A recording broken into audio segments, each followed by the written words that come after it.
The Bears' needs heading into 2023 and depth chart analysis. What's up, guys? Swift here covering everything Chicago Bears. I will be dropping a couple more videos over the course of the bye week that focus on the upcoming off season, starting with my free agent preview from last night. And today I wanted to show you guys every player on the current roster that is not under contract for next year, the Bears' upcoming free agents, what our depth chart looks like without those players, and where our biggest holes heading into the offseason are.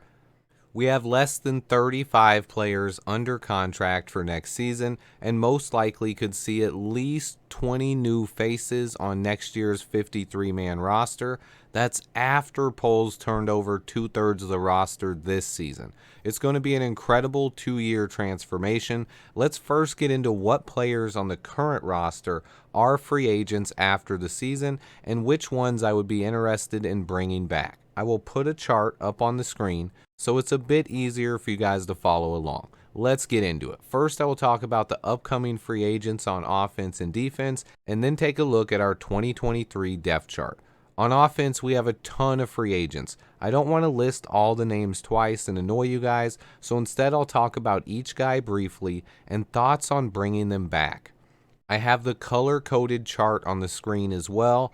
The one blue player equals the guy I want back the most. Anyone in green, I would like to see re-signed if we can get them to agree to a team-friendly deal. Anyone in yellow, I wouldn't be against it, but definitely not a priority. Anyone in red, I do not want back.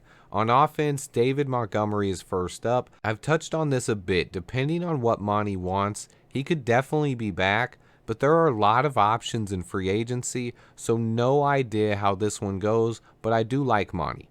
I already mentioned N'Keal Harry, but out of every pending free agent, I believe he's the one I want re-signed the most. I think he brings a lot to this offense and deserves at least another season here to build chemistry with Justin Fields. Byron Pringle, I'm 50-50 on. He is disappointed, but he has some potential. He would definitely need to take a discount to come back. I wouldn't mind Khari Blasingame or Dante Pettis being brought back.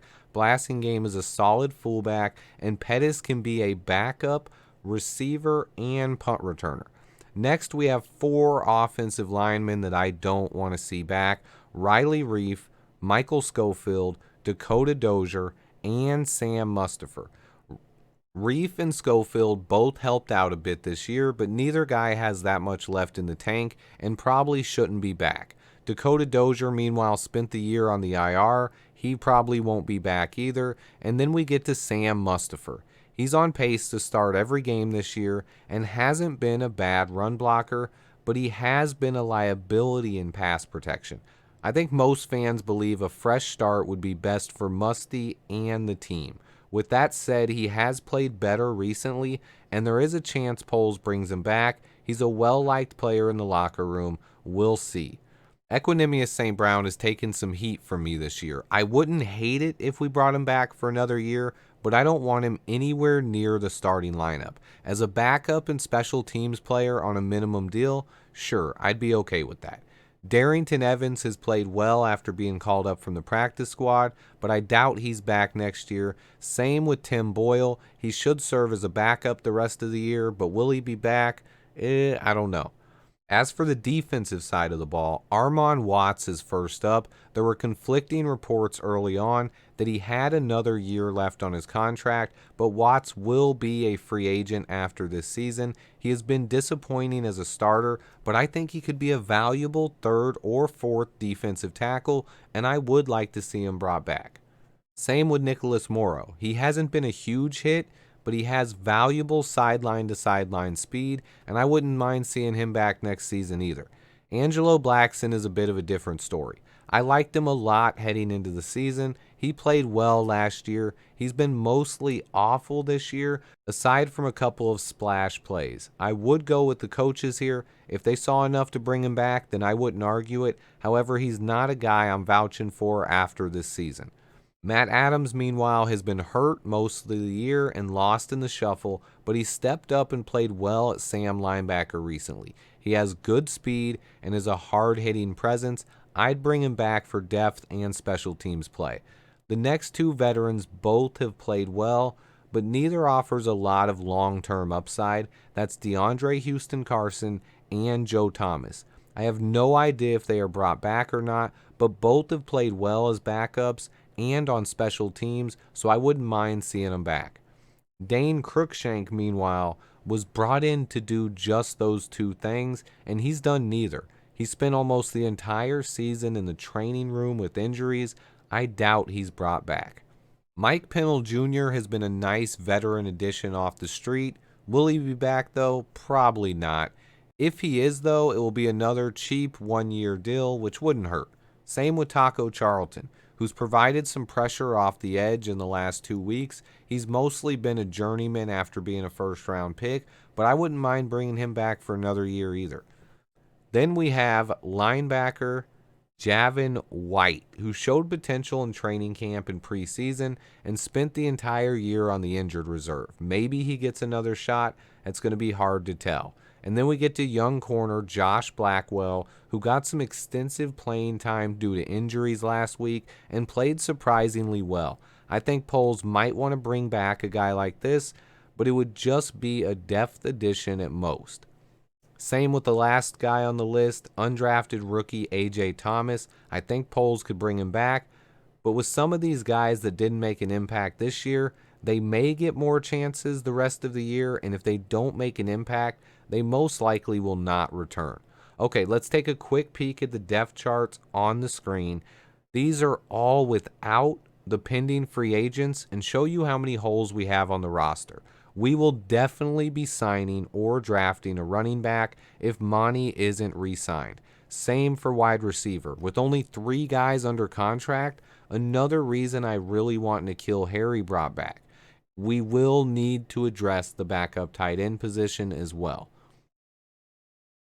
The most surprising thing in our entire roster is the unit that could have the most continuity next year is actually on the offensive line. There could also be a lot of turnover here. I could see a right tackle or center drafted or signed early on. Poles could also move on from Cody Whitehair and open up even more cap space. Alex Leatherwood's development is the biggest thing to watch here. If Leatherwood can lock down that right tackle job, it's possible we bring back every position except center, where it's even possible that Lucas Patrick starts next year. I would like to see more talent brought in on this line for sure.